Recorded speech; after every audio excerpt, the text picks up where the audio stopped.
Hey, family history. Patty's doing it. Her family history. That's actually the title, not just a jingle I made up or borrowed.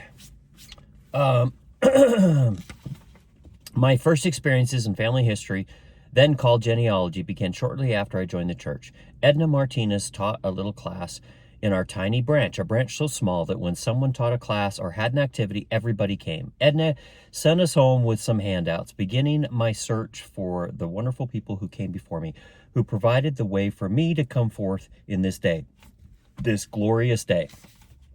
Shortly after her class, I was at Rick's College, the first semester of my second year. I took an introduction to genealogy class. I dabbled in genealogy for a few years and was called to be one of the first family history consultants when it was a new calling. One thing I've learned about through all this is Mom's been into genealogy throughout. This is several times this has come up. I always thought it was a later development in her life. It's super cool. I set up quite a system to make sure I visited everyone in the ward to give them 6 weeks of one-on-one lessons. I never got to everyone and was turned down mostly, but I tried. From that calling, I began to spend more time with my own family history. I attended genealogy seminars at BYU to learn even more.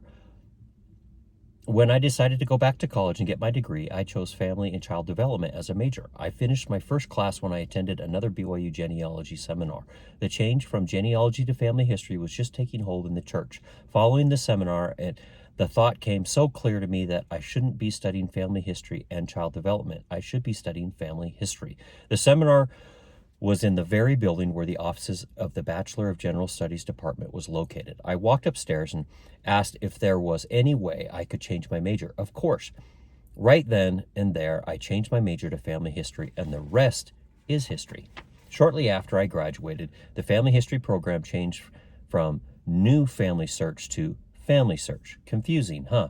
Family search is the real deal. Because the way family search operates, I use little of what I learned in the classes at BYU. Everything has changed, though some of my studies are still very helpful in knowing where to search. And here's the logo. Family search.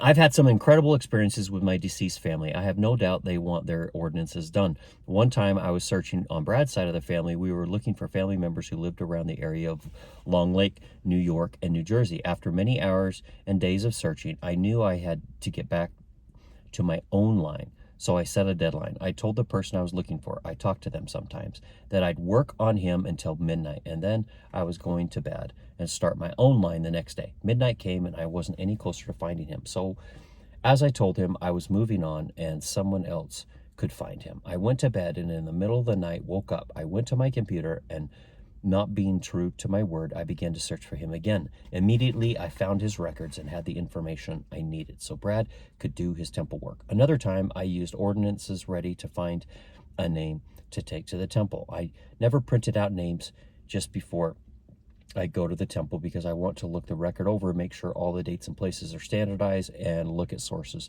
to see if I can find a hint of another member of the family. I looked the name over and corrected any information that needed standardization and then began looking at the sources and records attached to him.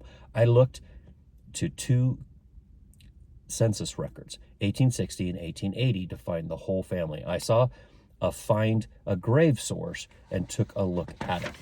Listed were the names of the man, his wife, and children, along with the information I already had on them from census records. For no particular reason at all, I decided to look for other buried in the same cemetery with the same last name. I found a little baby girl listed, and when I looked for her information, a picture of her headstone gave her birth and death dates and the names of her parents, the very names I'd been looking at.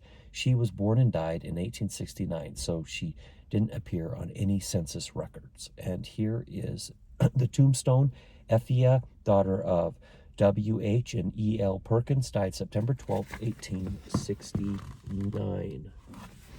Beautiful tombstone. She was a little lost soul, whispering to me to look at all those cemetery records with the same last name. Then when these kinds of things happen, the Spirit tells me I just had a miracle. That's it.